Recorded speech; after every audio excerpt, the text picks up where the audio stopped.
Table ronde d'une série de trois dans l'après-midi. La première table ronde, on est parti ce matin et vous avez vu à quel point on s'était attaché sur Arpa Cum Sex à partir systématiquement des besoins des premiers concernés et de baser toutes nos actions sur leurs besoins et sur ce qu'ils avaient à nous dire. Et donc c'est pour ça que cette première table ronde, elle a plutôt un aspect communautaire avec trois invités qui sont trois journalistes.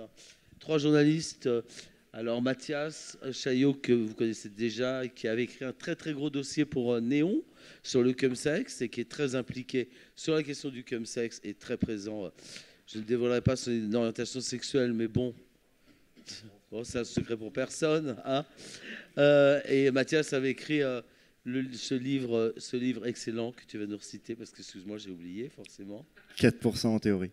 Voilà.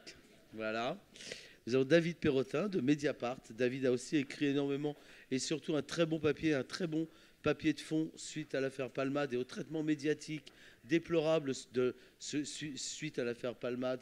Un excellent papier pour Mediapart.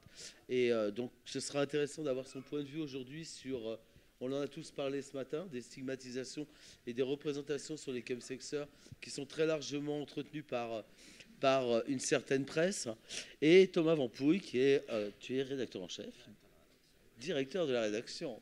Oh, j'ai pris la table un peu la plus... et de Tétu, et Tétu est un partenaire depuis le début et depuis des années sur la question du cumsex, et un soutien énorme, en tout cas sur nos actions et sur toutes les initiatives communautaires. Et donc c'était extrêmement important de commencer cet après-midi par cette table ronde pour essayer de se dire où est-ce qu'on en est et quel est leur regard à eux, quel est leur regard sur le cumsex, sur le regard sur la communauté, le regard sur le traitement médiatique. En plus, vous avez de la chance, la semaine dernière, on a encore eu une très très belle affaire, une de plus. Donc on va avoir des tas de choses intelligentes à se raconter. En fait, voilà, l'objet de cette discussion, c'est d'aller un peu plus loin que sur... oui, alors il y a beaucoup de cumsexeurs et oui, ça touche tout le monde. Ça, je crois qu'on a tous compris, que Perrine Roux nous a fait une très belle présentation avec des chiffres. L'idée, c'est de savoir et d'imaginer ou d'essayer de construire avec eux ou de penser à qu'est-ce qui pourrait ou quelles sont les causes dans la communauté, quelle est la situation, leur ressenti vraiment et leur regard journalistique sur la question. Lequel des trois veut se lancer en premier suite à ce qui n'est pas du tout une question? Et du coup, je vous laisse vous débrouiller. Au hasard, David. Je laisse l'honneur à Tétu qui a fait un excellent dossier. Bon, mais Néon, il y avait plus de pages. Moi, je laisserais Mathias. Non, je crois pas. Bah, en plus, tu as fait les deux, donc tu peux comparer. Oui, en plus, il a participé à celui de... Bah oui, c'était Mathias, l'auteur principal du dossier dans Tétu, qui était il y a 2 ans déjà. Et dans lequel on avait décidé de poser les choses à plat longuement. Évidemment, tu parlais déjà du chemsex depuis un moment, mais on n'avait pas encore fait de gros dossiers dessus, notamment pour poser ce qui en fait un phénomène communautaire. Parce qu'il est effectivement important, et c'est bien qu'on l'aborde de cette manière-là, important pour le public de Tétu et pour le public concerné et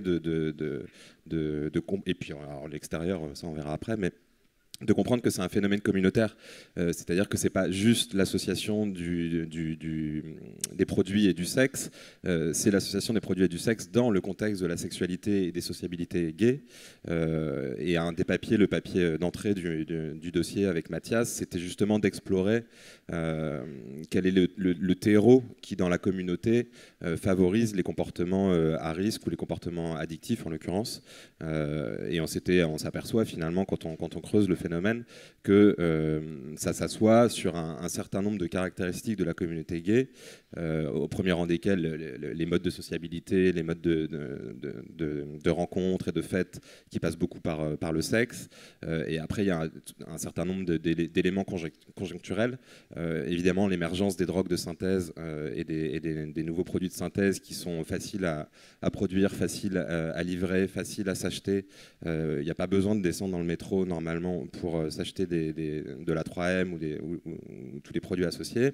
Non, c'est même dommage de le faire. Bah oui, c'est vraiment doublement bête quand on est un élu. Mais ça rend le phénomène d'autant plus compliqué à appréhender parce que justement, quand on entend, on va probablement y revenir, les discours qui sont portés, qui étaient déjà portés par Gérald Darmanin avant, qui est encore surenchéri par son successeur Retailleau sur la guerre à la drogue, en réalité, c'est complètement déconnecté de ce phénomène-là, puisque c'est quand même principalement les drogues de synthèse s'achètent par la poste sur Internet, elles sont livrées directement chez vous, ou par des livreurs, effectivement, mais chez vous, et elles sont quand même très rarement liées au trafic violent qu'il peut y avoir dans certaines enfin, des guerres de gangs qu'il peut y avoir dans certaines parties de France. Donc la facilité à se procurer de la drogue, et puis tout un terrain psychologique et qui est sans doute le plus intéressant à creuser pour essayer d'aller au fond du phénomène, et qui est cette propension accrue dans la communauté au terrain dépressif, aux problèmes psychologiques en général et à l'addiction. Donc c'est important d'aborder ce phénomène-là comme un phénomène communautaire, et c'est sans doute aussi ce qui fait que c'est une des raisons qui rendent son traitement compliqué par les confrères généralistes ou par les personnalités politiques, c'est que c'est un phénomène qui est difficile à appréhender quand on connaît mal la communauté, et pourtant il faut vraiment l'aborder comme ça. Mathias ou David, celui de vous deux qui veut... Peut-être juste pour rebondir sur ce que tu disais sur le phénomène communautaire, j'ai le sentiment que justement au sein de la communauté, il y a quand même un regard qui a changé sur le sujet en assez peu de temps. Il y a encore 4-5 ans, soit il y avait les consommateurs de leur côté, il y avait les néo-pratiquants qui avaient un regard très positif, très angélique, il faut absolument qu'on essaye tous, vous allez voir c'est génial, et puis il y avait ceux que ça ne regardait pas, que ça ne concernait pas, qui ne consommaient pas de produits, et qui voyaient, pour qui c'était un problème de droguer. Aujourd'hui, c'est plus un problème de droguer, c'est un problème de PD. C'est-à-dire que tous les PD, y compris les non-consommateurs, savent ce que c'est, et savent que ça concerne quelqu'un à 1 ou 2 degrés d'eux. Parfois leurs copains, leurs amis. Donc il y a quand même un changement de regard, je trouve, où dans la commu, on s'est rendu compte que c'était quelque chose qui nous concernait tous, même si on n'est pas pratiquant, même si on ne prend pas de drogue, même si on est monopartenaire. Et ça s'est fait en quelques années. Alors il y a toujours un regard stigmatisant, y compris parfois à l'intérieur même de la communauté. On peut avoir le sentiment que ça va donner une mauvaise image de la communauté, donc il y a beaucoup de gens qui vont rejeter encore plus les chemsexeurs pour ça. Mais au moins on en parle, et au moins on sait que ça nous concerne tous. David, les chemsexeurs, tu pourrais dire que les chemsexeurs d'aujourd'hui sont un peu les berbékeurs d'il y a quelques années, la mauvaise image de l'homosexualité. Enfin, si on veut résumer ou schématiser, on retrouve pas mal de déterminants de stigmatisation là-dessus. David? Non, moi je serais peut-être moins... en tout cas, j'ai l'impression que c'est vraiment le début de quelque chose, et notamment le début d'une médiatisation et d'un savoir parler du sujet. On en est quand même encore loin. Et si je regarde ma propre expérience, parce que j'ai souvent bossé, ou même exclusivement dans des médias très généralistes, alors parfois plus marginaux que d'autres, mais généralistes, moi j'ai l'impression d'avoir regardé les trains passés. C'est-à-dire que je me souviens, je crois que c'était à la mort du mari de Jean-Luc Romero Michel, il y avait alors c'était pas dit dans les articles, je me souviens d'un papier du Parisien, et je me souviens de discussions à l'époque, c'était la rédaction de BuzzFeed, où on ne savait pas comment traiter le sujet, notamment parce que là il ne s'agissait pas de dévoiler quelque chose de très privé que l'intéressé ne voulait pas dévoiler. Mais il y avait une question sur là on a un mort dans une situation de chemsex, qu'est-ce qu'on en fait? On n'en a rien fait. Je me souviens de t'avoir interviewé quand j'étais à l'Outsider, et là la question c'était une overdose avec du GBL ou du GHB en boîte de nuit sur un gamin hétéro, avec des titres du Parisien, de BFM, cette nouvelle drogue, le chemsex, etc. Très à la fois voyeuriste, très maladroit dans le traitement médiatique, mais on en parlait. Et je dis que j'ai l'impression de regarder les trains passés parce que je me suis comporté comme un média généraliste se comporte, c'est-à-dire on ne va jamais prendre les devants pour publier un dossier, traiter la question de manière habile, etc., contrairement notamment à la presse comme Tétu, Néon, etc. Et le dernier train passé, c'est celui de Palmade, c'est-à-dire qu'en fait surgit, et c'est un peu le mur de BFM TV qui à l'époque était TF1. Quand BFM en parle, bon, on se dit à la fois que ça va être traité et souvent maltraité. Et donc, du coup, on rame derrière en essayant de faire des articles pour corriger les biais homophobes, la stigmatisation contre le chemsex, etc. Mais ce qui est intéressant, et je regardais avant de venir ici, je n'ai jamais fait d'article, on va dire, d'initiative sur le sujet. Et comme il y en a eu peu dans la presse généraliste, je me souviens d'un papier du Monde il y a longtemps, mais qui mélangeait la question de la brigade qui gérait les overdoses et les surdoses à Paris. On a souvent, quand on est média généraliste, soit on traite la question avec l'aspect sécuritaire, c'est imbriqué, mais rarement l'initiative. Ou alors, les exceptions, c'est dans l'Express par exemple, dans l'Obs par exemple, des journalistes gays qui vont bien traiter le sujet. Pourquoi ? Parce qu'ils vont être concernés dans leur cercle direct. Et là, ça rejoint ce que tu disais, c'est que moi, j'ai regardé les trains passer parce que je voyais mes potes, mes connaissances, etc. parler du sujet. J'y étais même confronté, puisqu'il suffisait d'allumer une appli pour voir que c'était beaucoup plus présent qu'aujourd'hui. Mais en tout cas, en tant que journaliste, en fait, il y avait peu d'occasions de faire quelque chose d'initiative et de cohérent et habile sur la question. Du coup, ma deuxième question, c'est de quoi vous auriez envie de parler ou qu'est-ce qu'on...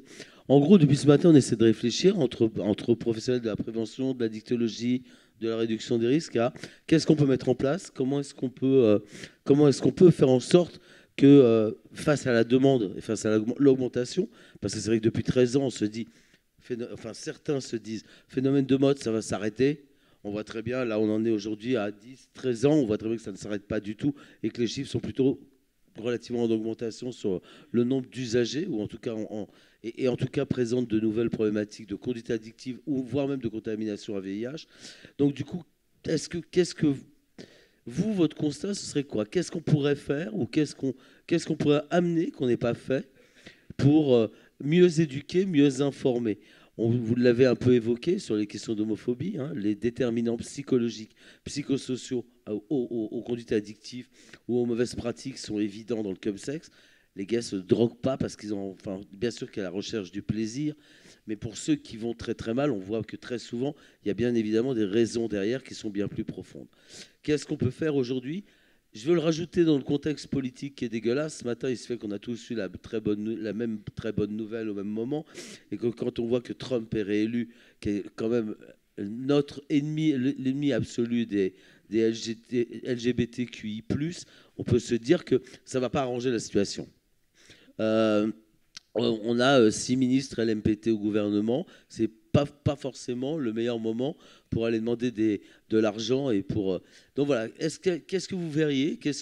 Comment vous aimeriez traiter le sujet, interpeller ou en tout cas mieux sensibiliser ? Parce que j'entends aussi qu'il y a un déficit d'information. Souvent, il y a beaucoup de fantasmes, mais ça existe aussi. On a beaucoup certains nous disent oui, et tous les jeunes qui rentrent dans le chemsex, calmons-nous. Après, Perrine a présenté. C'est pas non plus une majorité de jeunes aujourd'hui, comme si le chemsex s'était passé chez les 15 ans. Hein. Mais bon, on l'entend. Quel message on devrait faire passer ou quel message serait pertinent à votre avis aujourd'hui ? Le truc, c'est que, comme souvent sur ces sujets-là, comme la communauté est stigmatisée régulièrement, et notamment sur ce sujet-là, on joue beaucoup en défense. Et donc, on va faire des articles pour débunker en expliquant que certains préjugés sont homophobes, que c'est pas si simple, etc., etc. Et je pense qu'il faut qu'on arrive de plus en plus à passer à l'offensive. Dans le dernier Tétu, qui est encore en kiosque, on a fait un dossier sur l'éducation où je disais la même chose. J'ai fait un édito pour dire, mais il faut qu'on revendique. On subit tout le temps les attaques du lobby réac sur touchez pas à nos enfants, etc. D'abord, c'est pas vos enfants, c'est nos enfants, et il faut qu'on revendique qu'on a une expertise éducative. Et bon, je pourrais la développer, mais c'est pas le sujet. Mais on a aussi une expertise encore plus sanitaire sur la santé publique. On a l'expérience de la crise SIDA. On a énormément appris de la crise SIDA, autant en termes d'organisation de la communauté, des solidarités, etc., de plaidoyer vis-à-vis du grand public, de plaidoyer vis-à-vis des laboratoires, des politiques. Et il faut qu'on mette à profit cette expérience et qu'on revendique, je pense, une expérience de santé publique et qu'on arrête arrête de jouer en défense sur l'homophobie, d'avancer plus sur la santé publique, parce que là, ce que tu disais sur le contexte politique, alors effectivement, Trump est une mauvaise nouvelle pour les LGBT de tous les pays, mais ce discours, il est évidemment déjà chez nous, et le contexte politique français actuel, c'est quand même, et on était déjà là-dedans il y a 2 ans quand on a fait le dossier Chemsex, parce que c'était Darmanin qui était à l'intérieur, il y a une opposition jusqu'au gouvernement entre la santé, le sécuritaire. Et jusqu'à présent, les ministres de l'Intérieur ont tendance à gagner le débat public, à avoir plus de voix, à avoir un discours qui porte plus fort. Là, on en est quand même réduit à un moment. Donc, on avait quand même Gérald Darmanin qui nous a sorti la guerre à la drogue qu'on n'avait pas entendu depuis les années 90. La drogue, c'est de la merde, etc. Ça n'avait pas marché dans les années 90. Ça marche toujours pas. Spoiler.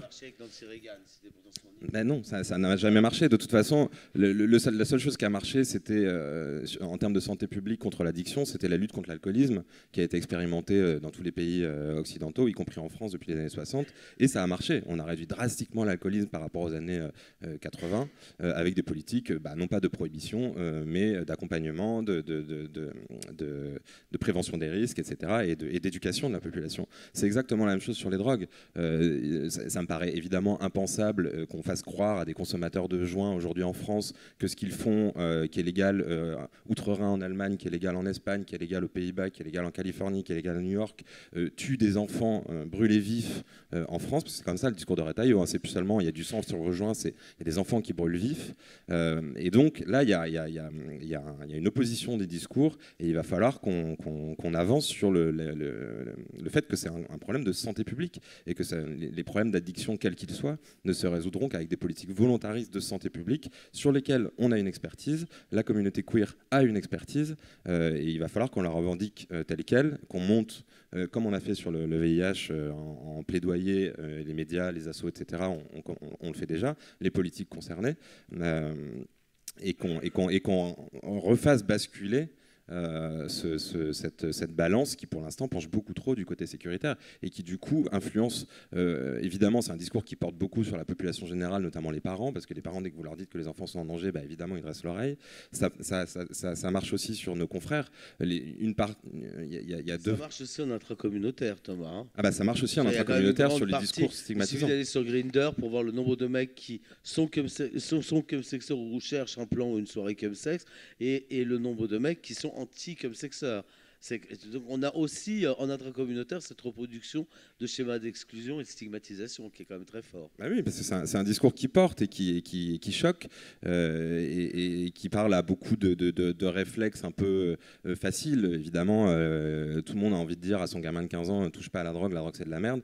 Mais il y a une différence, c'est ça la politique de santé publique, il y a une différence entre ce qu'on dit à son gamin avant qu'il sorte et puis ce qu'on met en place en tant que société comme politique de santé publique. Et c'est là où il y a vraiment un travail à faire de reconviction, et à mon avis, ce que tu disais sur nos confrères généralistes, c'est vrai, il y a une partie de méconnaissance de la commu évidente, de l'histoire de la commu, des phénomènes communautaires, etc. Ça, c'est une évidence, mais il y a surtout une énorme méconnaissance des enjeux de santé publique. Il y a des spécialistes santé, évidemment, dans tous les canards, mais sinon, les autres, il y a une énorme méconnaissance des phénomènes d'addiction, il y a une énorme méconnaissance de ce phénomène-là en particulier. On continue d'entendre, il a pris de la chemsex, comme si la chemsex était un produit.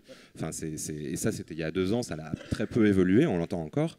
Et c'est aussi à nos confrères qu'il va falloir qu'on dise, les gars, va falloir se mettre à jour, parce que vous n'oseriez pas traiter l'économie avec la même légèreté en termes de connaissances préalables que ce que vous faites sur ces phénomènes-là. David, tu veux enchérir ? Non, mais je suis tout à fait d'accord. Ouais, je suis tout à fait d'accord. Ça me fait penser à l'époque de Pierre Palmade, il y avait un addictologue sur BFM TV. Je prends souvent BFM TV, mais je trouve que c'est un cas d'école, qui expliquait qu'il fallait mettre une sorte d'évidence, plus de moyens dans à la fois la prévention, les services d'addiction, de psychiatrie, etc. Bon, ça paraît bateau, et vous aviez Yves Calvi en face qui disait ça se saurait si la prévention et se mettre plus de moyens dans ces domaines-là avait marché et marchait. C'est-à-dire qu'on a quelqu'un qui qui ne connaît rien au sujet, qui dirait que 2 plus 2 font 6, si j'ai parlé d'économie, qui est capable de dire ça sans aucune contradiction. Et aujourd'hui, c'est là où en fait on a ce que tu disais, des ministres qui disent on fait la guerre à la drogue. Et en fait, nous, c'est comment on fait la guerre à ce discours-là. Et c'est pas simplement une riposte défensive. C'est comment, ça me fait penser à, récemment, vous aviez 2 journaux, je crois que c'était l'Huma et Politis, qui avaient fait la une sur pourquoi les bienfaits de l'immigration. Et on était soulagés en se disant, putain, on a oublié qu'en fait, l'immigré n'était pas qu'un étranger violeur et voleur à dégager. Et que ce discours-là, il était plus audible, il était plus écrit, il était plus publié. Je pense que c'est la même chose sur le volet des addictions. Après, moi, j'insiste sur de percer le mur du son. C'est-à-dire que vraiment, je suis convaincu qu'il y a à la fois au sein de notre communauté, je pense que l'aspect informatif avance et que effectivement on est de plus en plus au courant. Alors évidemment il y a des clivages et des anti-chemsexeurs, etc. Je pense qu'il peut aussi y avoir un mouvement défensif quand on va sur une appli, on se dit on a peur de tomber là-dedans, donc du coup on est très violent à l'égard de ceux qui pourraient être des chemsexeurs. Mais la réalité, moi je sais pas, je prends l'exemple de Mediapart, j'avais l'impression que Pierre Palmade, on était tous un peu au courant de la question du chemsex, etc. Quand il a été question d'en reparler avec le député Kerbrat, en fait, et d'ailleurs, ça s'est vu quand on regarde, on lit les journaux ou quand on a vu les plateaux télé, en fait, tout était à reprendre à zéro. C'est-à-dire, c'est quoi le chemsex, c'est quoi la 3MMC, c'est quoi... Et en fait, on se dit, putain, je pense qu'il faudra... Avec une hyperpathologisation du député.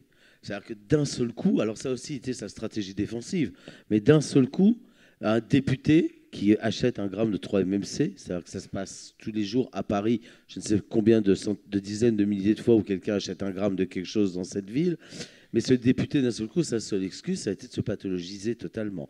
J'ai un problème, je suis dans des conduites addictives, je suis addict, je vais me faire soigner, comme une espèce de culpabilité pour faire en sorte qu'il échappe à la vindicte journalistique et populaire. Ce qui est quand même terrifiant. Une espèce d'excuse ou le fait de dire, contrairement à des pays que tu viens d'évoquer, ou dire oui, je consomme occasionnellement de manière festive et je vous emmerde, finalement c'est impossible totalement en France et encore plus quand on est un personnage public. Mais en fait, ce qui s'est passé pour lui, puisque moi j'attends pas grand-chose, je ne parle pas du volet addiction et psy, mais moi je parle de l'élu de la République qui va sur un quai de métro acheter un mineur. En fait, j'attends pas grand-chose de sa défense. Il se défend comme il peut, il fait un communiqué, on croit pas, etc. En revanche, ce qui est certain, c'est que si on avait une meilleure information sur le sujet, on le traiterait différemment. Donc soit on serait capable de voir que on peut dissocier la personne qui peut aller en soins pour essayer de tenter de remédier à cette question d'addiction, et de l'autre, l'élu de la République qui peut-être aurait pu démissionner pour se soigner, etc. Quand on sait le nombre de personnes qui peuvent être désociabilisées ou perdre leur emploi sans avoir forcément d'argent public pour les maintenir à flot, il y a plein de questions que ça sous-tend. Mais moi, ce que je constate, c'est que encore une fois, on a un déficit d'information. Encore une fois, les rédactions, à la fois, il y a quelque chose des biais homophobes, il y a quelque chose de mal intentionné si on va sur CNews, mais il y a la réalité, c'est-à-dire que je pense que de bonne foi, beaucoup de journalistes ne sont pas capables de comprendre que tout est imbriqué, que quand on est, si je prends l'exemple d'un gay, en fait, on construit sa sexualité et son identité avec quelque chose de parfois très honteux quand on découvre sa sexualité. Donc du coup, comment on commence ? On commence par des plans cul,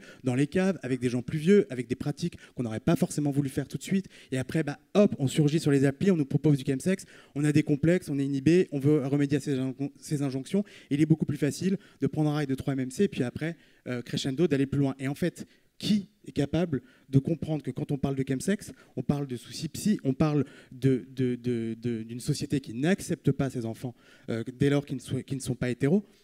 Ça, à mon avis, de bonne foi, il y a beaucoup de journalistes qui ne peuvent pas le comprendre puisque ne le savent pas et ne peuvent pas le savoir. Il y a une difficulté aussi, c'est qu'a priori, le chemsex, c'est quand même un bingo, c'est-à-dire qu'on a de la sexualité, de la drogue, des homos, donc c'est parfait pour le clic. Et pour l'anecdote, moi j'ai une alerte Google chemsex. Donc je reçois tous les jours ce qui sort dans les news. À chaque fait divers, on a une cinquantaine de papiers. Qu'est-ce que la 3MMC, la drogue du chemsex ? Ça marche, parce que c'est de la recherche Google. Donc les médias vont se jeter là-dessus, certains médias vont se jeter là-dessus parce que ça met peu de temps à être produit. On va demander généralement à un jeune journaliste qui sort d'école, qui va publier de la brève comme ça à la chaîne, de faire ça en 1 heure. Et c'est comme ça qu'on se retrouve avec la 3MMC, nouvelle drogue de synthèse, au même titre que le GHB, avec des trucs qui sont résumés en quelques lignes. Si on veut aller plus loin, parce qu'il y a plein de choses à raconter sur la 3MMC. Enfin, la drogue, c'est de la merde. Bah, la 3MMC, en ce moment, c'est de la merde parce que c'est pas de la 3, par exemple. Ça, c'est un sujet.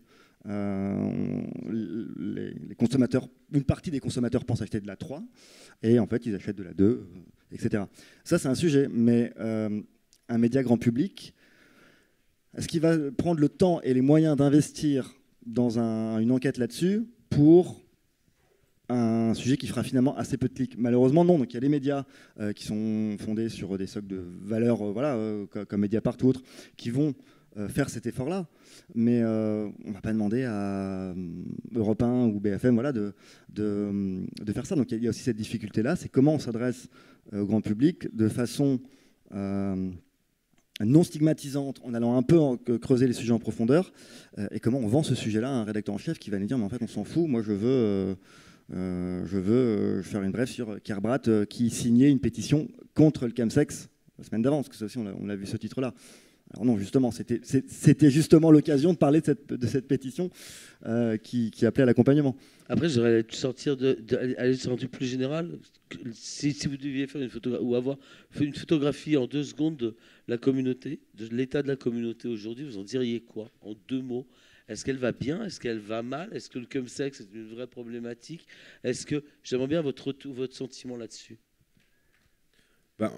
Moi, je trouve qu'il y a quand même, c'est avoir une vue globale, évidemment. Alors, j'ai dit la communauté, je m'excuse, on va dire les communautés. Ouais. Parce qu'on peut avoir, là, c'est quand même grosso modo essentiellement la communauté gay. En tout cas, elle est en premier rang depuis des années là-dessus.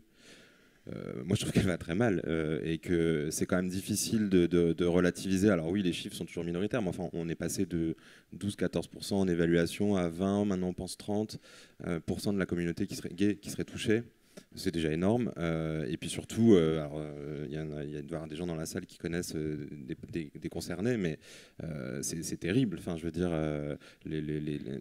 la descente des gens qui tombent, enfin des mecs qui tombent dans l'addiction, qui effectivement se désociabilisent, qui prennent des risques, qui ont des conséquences sur leur santé qui sont terribles.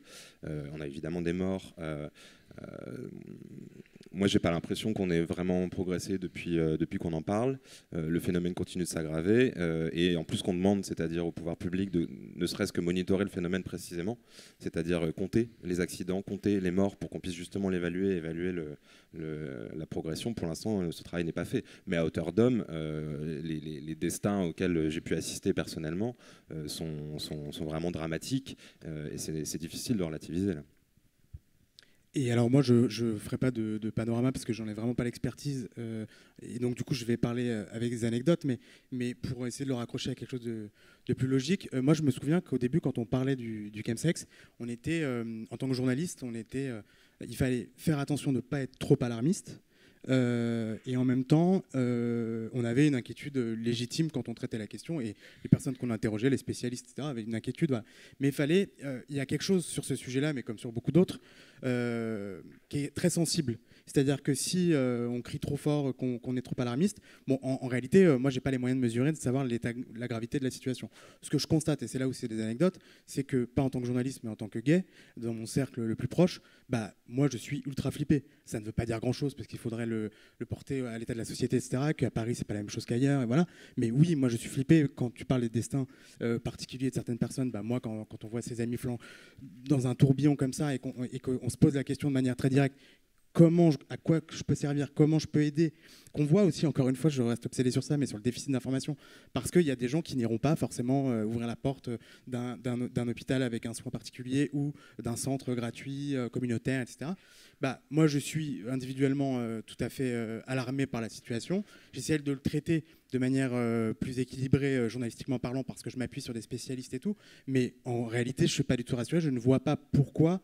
je ne vois pas pourquoi là, sachant qu'il y a quand même une inertie des pouvoirs publics qui est corrigée au niveau local, qui est corrigée par aide, par fédération d'élection, je ne vois pas ce qu'il y aurait d'enthousiasmant ou d'enthousiaste là dans l'immédiat. Peut-être le seul point positif que je peux voir actuellement, c'est j'ai le sentiment qu'il commence à y avoir des allers-retours. C'est-à-dire qu'il y a maintenant autour de nous des gens qui ont mis un pied dedans, ont vu les dangers, sont venus et nous en parlent. Et ça, il y a quelques années, c'était pas le cas. Soit on était les deux doigts dans la prise et donc c'était génial, soit on n'en parlait pas. Donc là, il commence à y avoir quand même des retours au sein de la communauté où ça se discute, où c'est un peu moins tabou. Alors tout est relatif. Là aussi, on habite Paris, on n'est pas forcément représentatif de toute la France, mais où des copains peuvent tout simplement nous dire en fait j'ai ripé et ça va pas quoi. Donc ça c'est le point un peu positif. Le point négatif c'est ce que tu disais, je crois, c'est ton premier mot, c'est ça va mal quoi. Ça va mal parce que le climat actuel il est toxique. Enfin, on ne va pas parler des élections américaines là, mais on vit dans ce climat-là. C'est-à-dire qu'on vit, Trump il a fait son élection aussi sur la transphobie. On vit dans un climat de LGBT-phobie politique, mondiale, de Washington à Moscou, et sans aller très loin, en Italie, on voit les droits des familles homoparentales rognés. Donc n'importe quel homosexuel aujourd'hui qui ouvre les news, qui est abonné à Tétus sur Instagram, il n'a même pas besoin vraiment de lire la presse. Ils voient qu'on grignote leurs droits autour et on voit qu'on reste une population stigmatisée. Et donc ça, forcément, qu'à un moment ou un autre, ça se ressent sur les pratiques. Le moment où tu parles de ça, William Lowenstein, notre porte-parole de la société anxiogène, qui arrive, tu l'avais calculé. C'est pas possible, c'était pas un hasard. En gros, je crois qu'on nous a tous retenus. Pardon. Ouais. On a tous entendu, et c'est bien sûr un combat. Catherine et Camille, nos deux présidents de la Fédé et de Hetz, ont commencé ce matin leur discours en parlant de la loi de 70 et de la réforme de la politique des drogues. Aujourd'hui, cette pénalisation des clients et cette pénalisation des usagers, pardon. Les clients, c'est pour le travail du sexe, ça revient même, mais bon, on est décidément dans un contexte de pénalisation exacerbé. Mais elles ont commencé leur intervention ce matin en disant qu'aujourd'hui, il était plus que temps face à, pas qu'au cum-sex, mais à tous les usages de produits, d'entamer une vraie discussion sereine avec les pouvoirs publics sur une réforme de la politique des drogues. Moi, quand je vous entends, vous tenez le même discours, ou en tout cas, ça devient une urgence. J'allais te parler de santé sexuelle, comment et de votre sentiment, parce qu'on ne peut pas déconnecter le cum-sex, on peut en faire qu'une histoire d'addictologie. C'est d'ailleurs ce qui me fait hurler au quotidien, parce qu'à chaque fois qu'on entend cum-sex, on invite un psychiatre addictologue, c'est bien, super, sauf que dans cum-sex, il y a aussi, et heureusement, la table ronde d'après, nous avons un infectiologue, nous avons un psychiatre, parce qu'aujourd'hui, il y a d'autres enjeux psychosociaux, des enjeux épidémiologiques avec le cum-sex. Et ça a l'air d'être complètement abandonné aussi par le traitement médiatique, où de toute façon, qui dit drogue, dit pathologie psychiatrique, et donc addictologie, psychiatrie, etc. J'aurais le sentiment là-dessus aussi. Et là aussi, on aurait besoin de vous, parce qu'aujourd'hui, on a une prévalence à 22 ou 23 points de VIH chez les cum-sexeurs par rapport aux gays non-cum-sexeurs, qui sont à 7 ou 8, Franck me corrigera, mais je crois en moyenne, en tout cas bien au-dessus, donc qui en fait une des communautés les plus vulnérables par rapport au VIH. Donc l'enjeu de santé publique, il est réel. Voilà, qu'est-ce que, parmi tout ça, réforme de la politique, enjeu de santé publique, vous l'avez dit, est-ce que vous voyez d'autres pistes en conclusion? Qu'est-ce que vous auriez envie de dire? Et qu'est-ce que vous imagineriez Là, j'ai aussi noté... il faudrait peut-être refaire. On a eu les principes de Denver. Hein. On a eu les principes de Denver sur le VIH.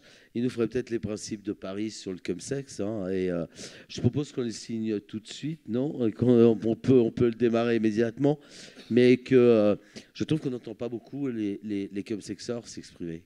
On entend beaucoup de gens parler à leur place. Alors on peut imaginer aussi qu'à cause des stigmates, le fait de venir à la télé pour dire bonjour, je suis gay et on part tous les week-ends, ce n'est pas hyper simple. Mais c'est un vrai problème aussi. Donc c'est les trois choses que j'ai retenues de ce que vous avez pu dire. Est-ce que vous voyez autre chose et qu'on aurait pu oublier? Et Jonathan, tu me fais signe sur le temps parce que je n'ai aucune maîtrise. 3 minutes? Ça? Et après, il y a des questions. C'est ma dernière question. Ouais. On m'entend? Oui, je suis complètement d'accord avec ce que tu viens de dire. Et je pense que le premier principe qu'on pourrait se dire déjà entre nous, avant que les autres suivent, c'est par rapport à ce que tu disais sur l'opposition entre la stigmatisation des chemsexeurs, etc. Et sur ce débat de grave ou pas grave, je pense qu'il faut qu'on en sorte, parce que sinon on va refaire le même débat qu'au début du sida.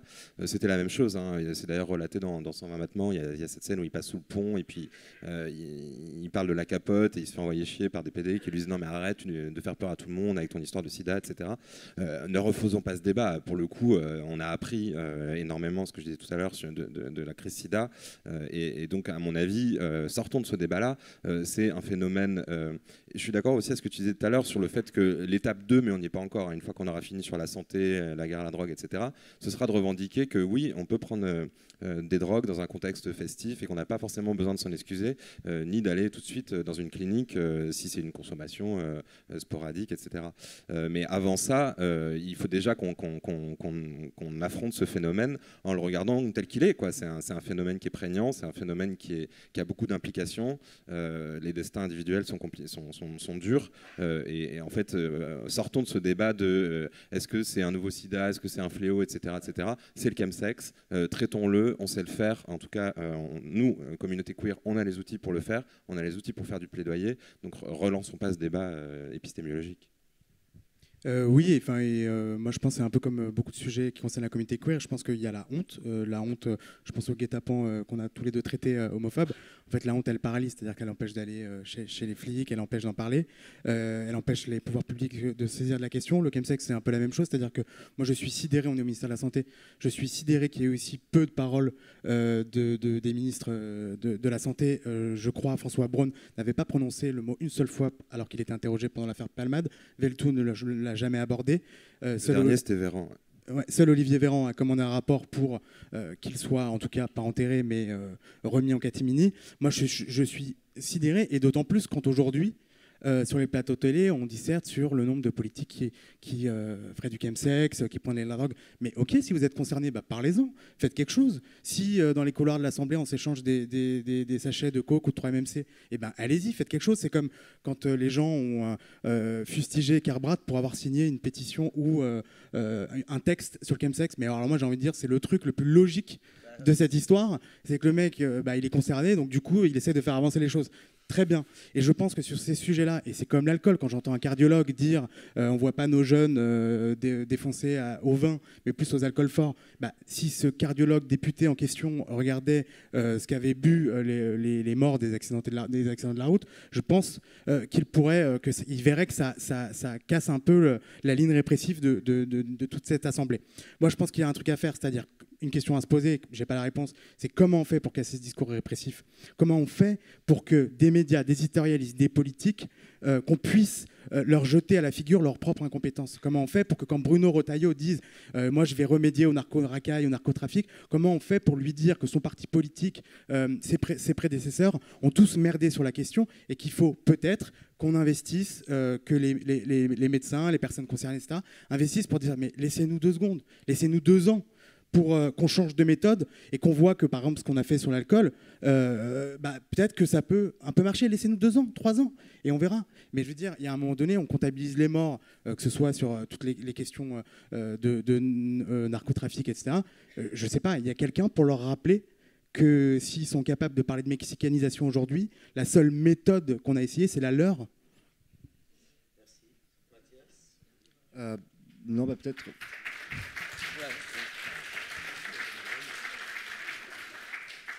Non, peut-être juste pour appuyer sur ce que tu disais, la solution elle est peut-être là, c'est-à-dire qu'on a, je crois que le mot pionnier, le mot projet, etc. a été employé beaucoup de fois aujourd'hui. On a la communauté qui s'est emparée, comme pour le VIH/SIDA, d'un sujet, qui a trouvé quand même un soutien, qui s'est associé avec les centres d'infectiologie, avec les CARU, donc ça s'est ouvert. L'étape d'après maintenant, c'est qu'il faut que ce ne soit plus des projets pilotes. C'est-à-dire que vous avez ensemble à développer des tas d'accompagnements. Vous avez inventé même des méthodes pour accompagner un phénomène nouveau. Il faut que ça sorte de ce stade local, entre guillemets. Et ça, je pense que le seul moyen, c'est effectivement les pouvoirs publics. Donc ça veut dire une volonté politique et des budgets. Bon, ce sont peut-être 2 choses qu'on n'a pas, mais on peut continuer à essayer de les avoir un de ces 4. Tu as bien fait. La ministre en plein PLFSS, on ne sait jamais, on sera peut-être entendu. Est-ce que quelqu'un, parce que vous avez merci 1000 fois à vous trois, et on va passer aux questions. Oui, pardon. C'est allumé. Oui, merci. Je voulais juste rebondir. C'est pas vraiment une question, plus une interrogation un peu générale sur ce qui a été dit sur la communauté qui va mal. Je ne sais pas si la communauté va mal ou bien. Enfin, c'est sûr, quand on regarde les chiffres de Santé publique France sur la santé mentale, en général, des gens, ça va pas bien et tout le monde s'en fout politiquement, ce qui est en soi un problème. Mais juste quand on parle de chemsex, je suis un peu interpellé par la façon dont vous avez présenté les choses. Genre, il y a de plus en plus de gens qui pratiquent et donc ça serait un problème. La réalité, c'est que le chemsex, comme toute consommation de produits, la majorité des gens qui en consomment vont bien, en fait. L'immense majorité, en réalité. Et effectivement, c'est des pratiques qui sont risquées, qui méritent un accompagnement, qui méritent des politiques publiques, etc. Mais le chemsex, c'est un peu... c'est la même chose. Et il y a en plus cette dimension-là, et l'étude de l'FDT, Apache en parlait très bien, c'est qu'il y a beaucoup de mecs qui aussi vont trouver dans le chemsex quelque chose de communautaire, quelque chose qui leur apporte un espace de liberté qu'ils n'ont pas dans une société homophobe. Et voilà, je suis un peu interpellé qu'on présente les choses comme étant forcément un problème. Alors c'est une pratique risquée, le fait qu'elles soient en augmentation interroge, demande des moyens, demande d'accompagner, d'aller chercher aussi, ça a été dit ce matin, les happy chemsexeurs pour leur proposer de l'accompagnement. Mais je pense que peut-être un des clés de présentation du chemsex, c'est un petit peu comme le reste, c'est de présenter ça comme quelque chose qui fait partie de la vie, qui en soi n'est pas ni bien ni mauvais, mais qui est risqué, effectivement, et donc il faut des choses. Mais je pense qu'il y a quand même cette dimension-là, et ne pas présenter forcément les chiffres comme étant forcément un truc qui progresse, un fléau, quelque chose dont on tourne dedans, etc. Et voilà, sans banaliser. Peut-être, je ne sais pas si le mot c'est normaliser, peut-être, je ne sais pas, mais en tout cas, voilà, je suis un petit peu interpellé par cette présentation des choses, et je pense qu'on a plutôt intérêt à considérer que ça fait partie de la vie, que c'est un phénomène communautaire qui existe, qui ne va pas disparaître. Ça a été dit par Fred, on pensait que ça allait être... non, en fait, ça va continuer. Voilà, qu'est-ce qu'on fait avec ça? Quelle politique en place on met? Mais comme d'autres politiques, comme d'autres phénomènes, comme d'autres choses où les gens font des pratiques risquées, en fait. Voilà. Je laisse Thomas répondre, mais je vais juste dire que je crois vraiment pas qu'on ait dit que... Enfin, en tout cas, moi, justement, j'ai dit que j'étais pas capable de poser une situation, un panorama et d'estimer la situation. Donc, je crois vraiment pas qu'on ait dit que ça a augmenté, qu'on avait plus, etc. Moi, j'ai dit que j'étais alarmé par la situation. Je le maintiens. En revanche... vous avez tout à fait raison. Moi, je le compare à l'alcool, en fait. C'est-à-dire que quand on parle d'alcool, on ne stigmatise pas les buveurs d'alcool. On ne pense pas qu'il n'y a que des gens malades qui boivent de l'alcool. Et vraiment, moi, dans les papiers, mais je pense que c'est pareil pour nous trois, on sait qu'il y a des situations régulées, contrôlées, de situations de chemsex. Il ne s'agit absolument pas de stigmatiser. Je pense qu'on l'a rappelé. En revanche, je pense que l'interrogation, c'est la raison aussi pour laquelle on est ici, c'est qu'est-ce qu'on fait des cas non régulés et non contrôlés. Oui, on n'a peut-être pas assez précisé les choses au départ parce qu'on savait qu'on arrivait au milieu de la journée et qu'on avait peu de temps. Mais bien entendu que quand on parle des problèmes liés au chemsex, on parle de l'addiction. Et ce que je disais sur le côté festif, clairement, moi et du coup Tétu, on prône la dépénalisation, on prône l'arrêt de la guerre à la drogue, on prône une politique de prévention des risques. Et prévention des risques, c'est bien ça, c'est accepter qu'il y a des consommations festives de drogue. Et c'est pareil sur le cannabis. Enfin, je veux dire, la France ne va pas être le seul pays à éradiquer le cannabis alors que les autres le légalisent, c'est absurde. Donc légalisation pour mettre les moyens politiques et les moyens financiers sur la réduction des risques, parce que ce qu'on vise, c'est pas l'arrêt du chemsex, c'est prévenir l'addiction. On a plein de questions là, beaucoup. Regarde Jonathan derrière toi, c'est flippant. Je fais super vite. Bonjour à tous les trois et merci beaucoup. Moi, j'avais une petite question. Je vais essayer d'être rapide, mais nous, à la Fédération Addiction, je pense que c'est pareil avec vous. Chez Aide, quand on est sollicité par les médias et quand on fait des interviews, on est frappé par ce que vous avez dit, la méconnaissance. Je parle de la presse généraliste, des médias généralistes, la méconnaissance sur des sujets de santé pourtant importants. La différence entre addiction et consommation, l'importance du plaisir, le pourquoi on se drogue, etc. Et on doit toujours tout réexpliquer. Et je voulais savoir, vous, quels conseils vous nous donneriez, à nous, voilà, professionnels et fédérations de professionnels de santé, pour acculturer vos collègues à ces questions et pour arriver peut-être un jour à une situation où on sera face à des médias généralistes, où on attaquera direct sur les vrais sujets qui sont la stigmatisation, la répression, l'addiction, qu'est-ce qu'on fait, les moyens, le soin, la clinique. Ben moi, j'ai eu le cas justement pendant la période Palmade où j'avais été invité tous les jours pendant 8 jours, bah, toi aussi d'ailleurs, sur BFM. J'y suis allé au début parce que je voyais bien les conneries. C'était sorti un dimanche et ça commençait le ventilateur à caca. Là. Donc on se dit, bon, on va y aller, on va essayer de leur. Et puis bon, bah, premier jour, au fait, face aux objections du bon père de famille, c'était Yves Calvi qui trouvait que vraiment j'étais très léger sur la drogue. Donc évidemment, je lui ai rappelé l'alcool. Deuxième jour, je réessaye. Et puis à la fin, en fait, je leur ai juste ramené des têtus, le dossier qu'on avait fait.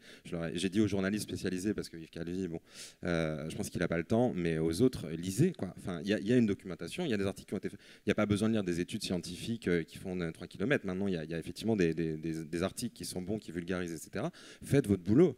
Donc, je pense qu'il faut leur mettre des trucs entre les mains à lire, en misant sur ceux qui sont quand même de bonne foi. Il y a des journalistes bon, dont c'est le métier, la santé, etc., qui ont envie de s'informer. Essayez de les informer, eux, pour faire en sorte que ça remonte. Moi, je ne comprends toujours pas, et pour le coup, on travaille tous dans des médias, donc on sait quand même comment ça se passe. Je ne comprends pas que quand une histoire comme Pierre Palmade arrive, il n'y ait pas un quart d'heure de réunion où le type ou la fille, la personne qui connaît le chemsex va briefer les équipes qui vont faire l'antenne pendant toute la soirée jusqu'à 23h pour leur dire juste les bases, quoi. Mais ça, c'est la pédagogie est un travail de répétition, mais donnons-leur à bouffer, des trucs à lire, et puis on va y arriver. Je ne sais pas si on a le temps pour d'autres questions. Je vois, il y a une question là. Une autre aussi, on va les prendre d'affilée. Ensuite, on va pouvoir répondre et passer à la seconde table ronde. Et là aussi les 3 questions d'affilée. Ouais.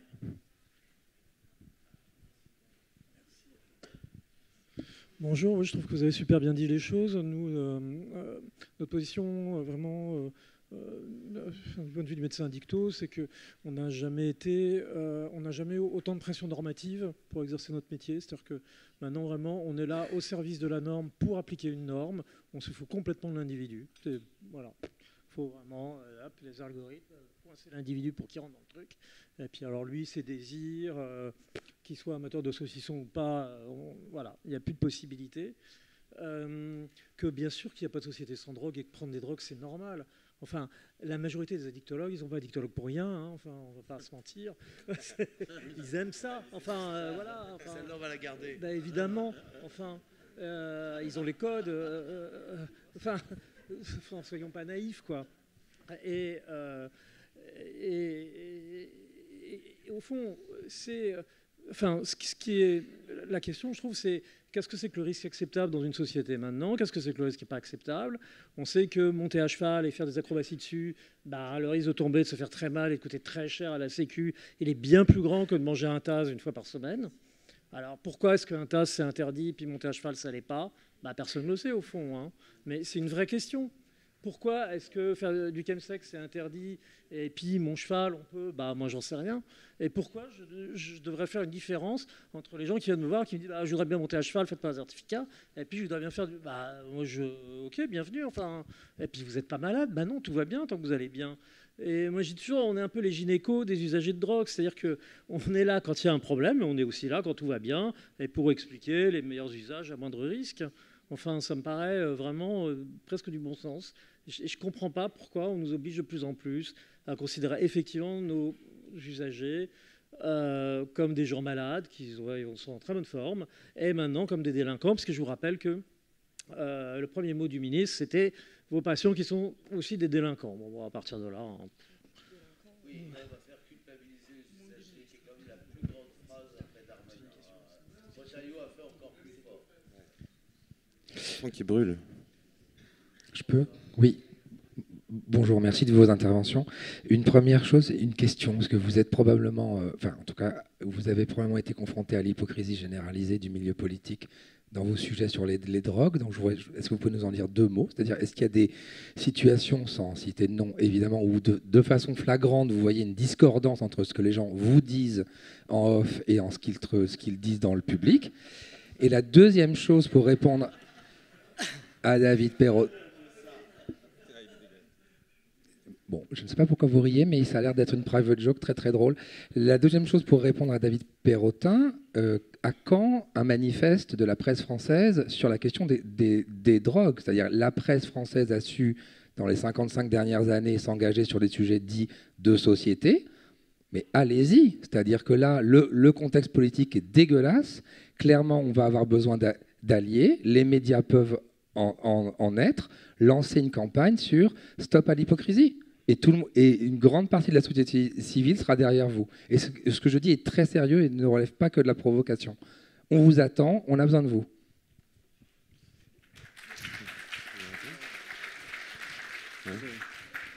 Je vais juste prendre la dernière question et après vous allez répondre à... Michel Maud, président de l'association PlaySafe.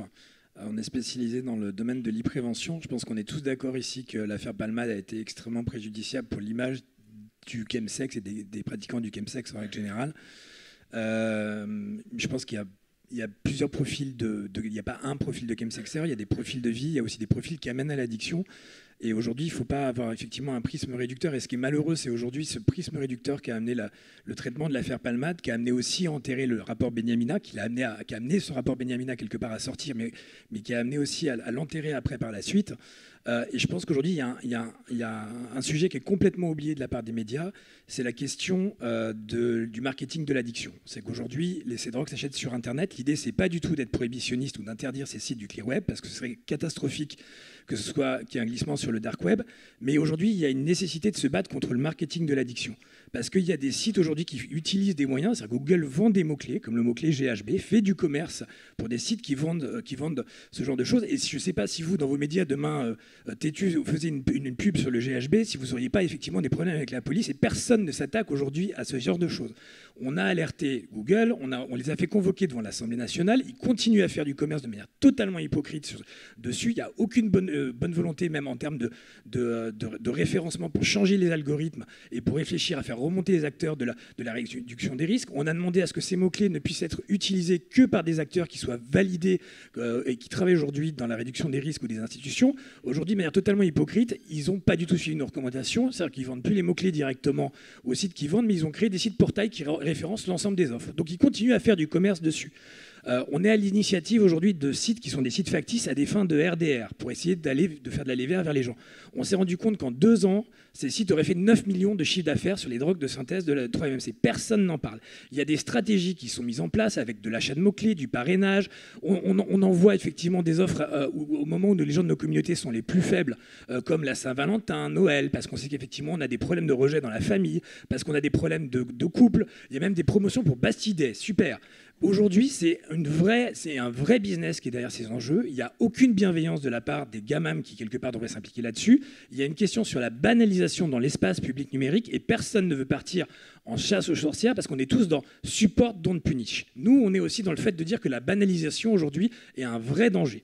Parce que là, on doit être là dans le fait d'aider effectivement les utilisateurs et les gens qui sont en situation d'addiction. On doit aussi être là pour attirer l'attention et refaire de la prévention. Et aujourd'hui, sur l'ensemble de ces sujets, très peu de médias en parlent et parlent de l'implication. On est à peu près dans ce qui a été fait dans les années 40 dans le domaine de la tabacologie. On disait « donnez à vos enfants le bon goût de camel ». Et aujourd'hui, il y a une nécessité de la part des médias de s'emparer de ces sujets et de mettre les gamins également devant les faits accomplis parce que vous êtes des contre-pouvoirs et si on n'en parle pas, ça n'intéresse personne. Merci. Juste faire je vous laisse répondre, mais répondre à juste 2 questions sur celle-ci. Alors, j'ai pas d'expertise sur les mots-clés de ça. J'avoue que j'ai pas fait l'expérience. Moi, mon sentiment, c'est qu'on ne parle pas assez d'un état de fait. Que nos gamins puissent prendre des drogues, qu'il puisse y avoir des situations d'addiction, qu'on ne parle pas de santé mentale. Moi, alors peut-être que le souci marketing, on l'a notamment sur les cigarettes électroniques. Enfin, régulièrement, je trouve que dans les médias, on est là en train de fustiger un marketing qui vanterait telle ou telle drogue. Moi, j'ai le souci quand même qu'on ne parle pas beaucoup de santé mentale. J'ai le souci quand même du fait que, et je répète ce que je disais tout à l'heure, mais quand j'entends sur la question du chemsex un élu dire sur un plateau télé que c'est la drogue des partouzes, alors lui, peut-être dit ça pour stigmatiser, etc.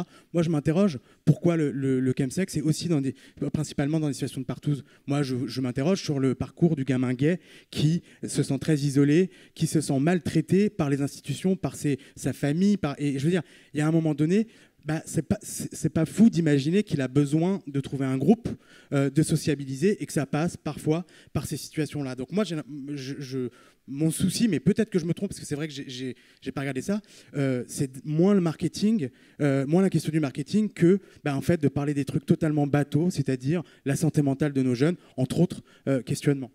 Sur les autres questions, sur l'hypocrisie politique, ça j'ai envie de dire que c'est un peu... alors, pour être honnête, il n'y a jamais d'élu qui m'a dit ou a dit à Mediapart, tiens, je reviens d'une session chemsex, mais je vais voter une loi contre ou je sais pas quoi. Non, c'est pas comme ça que se niche l'hypocrisie. En revanche, ce qui est certain, c'est que ceux qui pourraient en parler n'en parlent pas. Ceux qui pourraient utiliser leurs connaissances sur le sujet parce qu'ils sont concernés ou parce qu'ils ont un entourage de personnes concernées ne l'utilisent pas parce que c'est tabou aujourd'hui de ne pas avoir un discours répressif sur la question et que c'est dommageable. Et l'autre question sur le manifeste, moi vraiment je vous rejoins, c'est-à-dire que je travaille à Mediapart, je ne suis pas à BFM TV ou au Monde, donc nous on essaye d'avoir une ligne sur ce sujet-là, ce qui est parfois compliqué parce que comme on fait beaucoup d'enquêtes, on peut nous reprocher de mettre en lumière des aspects négatifs via les enquêtes, ce qui est autre chose sur notre partie on va dire d'articles classiques et des manifestes qu'on pourrait signer ou des éléments qu'on pourrait partager, notamment les pétitions, les tribunes, les textes de Tétu. Mais là encore, moi, depuis ma place, j'ai une vision très critique de la presse. J'ai une vision très critique. Tout à l'heure, on parlait de comment les informer. On a l'exemple du Covid. Je veux dire, on a beau en parler pendant 2 ans, il y a tout un tas de conneries qui est toujours aujourd'hui qui a le vent en poupe dans les médias. En fait, c'est un fait. On n'aura jamais forcément des journalistes qui seront suffisamment éclairés sur la question. Moi, je pense que ça se joue sur des équilibres. Dans une rédaction, que ce soit BFM TV, que ce soit Le Monde, que ce soit Tétu, Tétu, je le mets à part parce que... mais que ce soit Le Monde ou Tétu, vous aurez forcément des journalistes qui travailleront sérieusement la question. BFM TV, vous pouvez avoir, dans cette terre de l'opinion, de la dictature de l'opinion, vous pouvez avoir des éditorialistes qui enchaînent des débilités tous les jours. En revanche, vous aurez un ligne rouge, un documentaire de BFM TV très bien amené parce que le journaliste aura du temps et aura trouvé les interlocuteurs pertinents sur la question. Moi, je pense qu'il faut croire à ça. C'est-à-dire, je comprends que quand on est soignant, quand on est médecin, on ait du mal à investir un plateau, surtout si c'est sur CNews parce qu'on a un ramassis de conneries en face de nous. Je pense qu'il ne faut pas lâcher. Il faut parfois dire stop et leur donner des textes, mais en fait, c'est de la répétition et c'est comme ça qu'on y arrivera.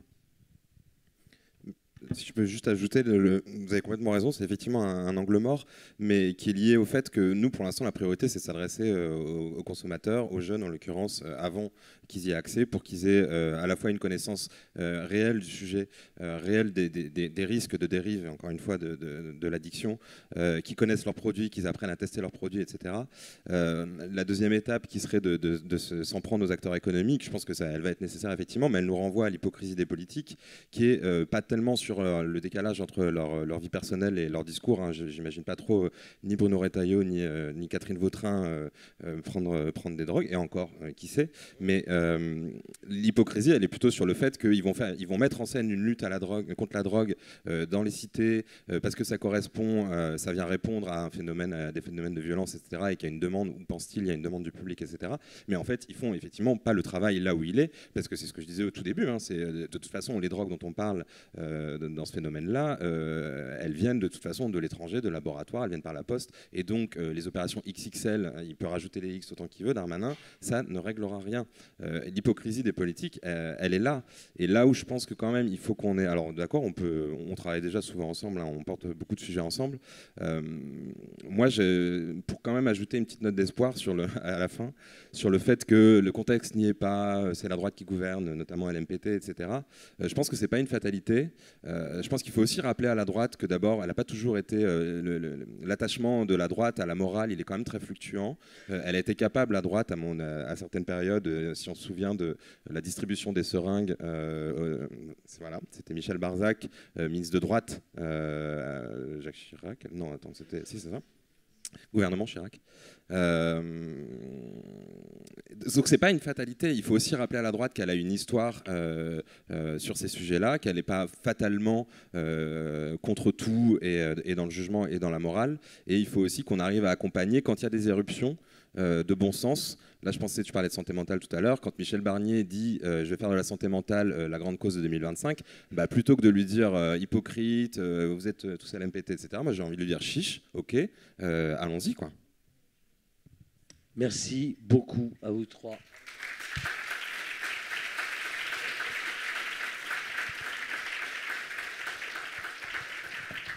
Et on va laisser la place à la seconde table ronde. On fait la seconde table ronde maintenant, ouais. Oui, on n'a pas de vidéo entre les deux? Non. Ah si, il faut.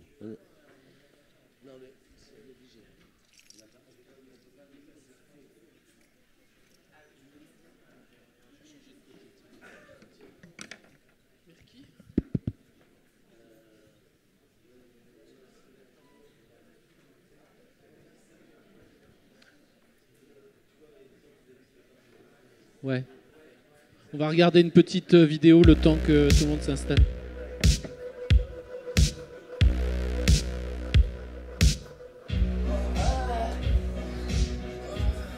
Et merde, j'en ai trop mis.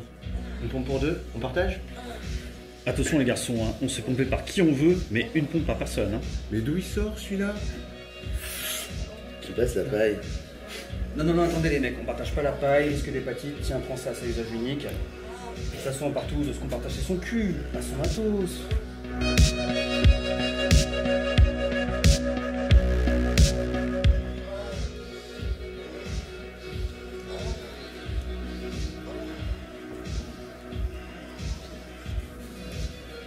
Je veux ton jus. Bon, j'ai déjà bu dedans, mais c'est important de s'hydrater, alors tiens.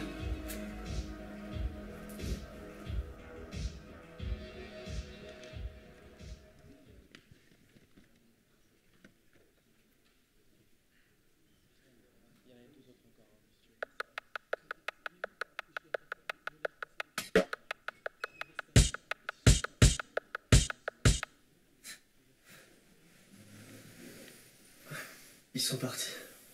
Ouais. J'ai encore fait n'importe quoi hier. Ouais, tu m'as inquiété hier. Donc, comme je te disais tout à l'heure, quand je connais pas, j'en mets que la moitié.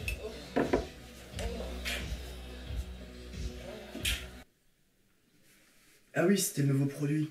Pour tester, j'aurais dû en prendre que la moitié. Qu'est-ce qui gratte? Bonjour, je suis l'infirmier de chez Eds. Vous savez, si vous voulez consommer en toute sécurité, on a des solutions. Hein. Ah ouais? Oh, ok. Merci. Vous faites aussi les consultations à domicile? Non, je fais des consultations chez Eds, en visio, puis là on m'a dépanné le ticket de métro, c'est pour ça que je suis là. Groupe d'échange, consultation addicto-sexo. Et on distribue même du matériel.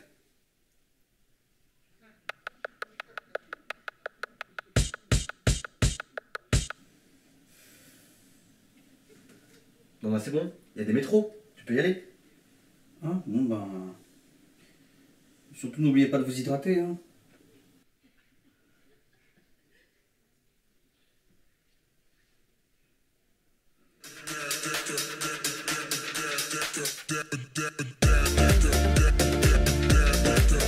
Bonjour.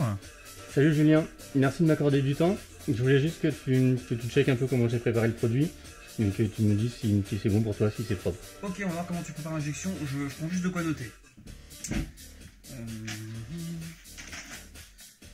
Ah mince, j'ai fait tomber le stylo.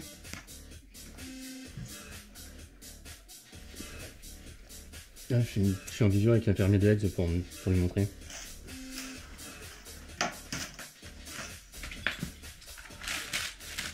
Mince.